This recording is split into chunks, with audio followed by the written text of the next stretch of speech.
పడాలి. మంగళ స్నానమా? ఏ స్నానం చెప్పండి?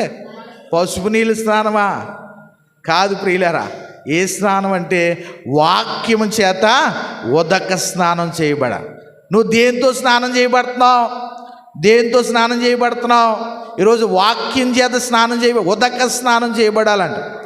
మహిమగల సంఘంగా నువ్వు మార్చబడాలంటే, క్రీస్తు శరీరం అనే సంఘములో ఒక్కొక్కరు ఒక అవయముగా ఉన్నటువంటి మనము ప్రియులరా మహిమగల ప్రకాశించే నిర్మలమైన వస్త్రముగా మార్చబడాలంటే ప్రియులరా మనం ఏం చేయాలంటే ప్రియులరా వాక్యము చేత మనము ఉతుక్కోవాలి.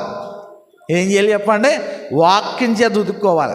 ఎందుకంటే సామెతల గ్రంథంలో అంటున్నాడు, యవనులు దేని చేత తమ నడతను శుద్ధి చేసుకుందరు అనగా నీ వాక్యమును ధ్యానించుట, నీ వాక్యమును చూచుట చేత ధ్యానించుట చేత వారు పరిశుద్ధపరచబడతారని దేవుడు చెబుతున్నాడు.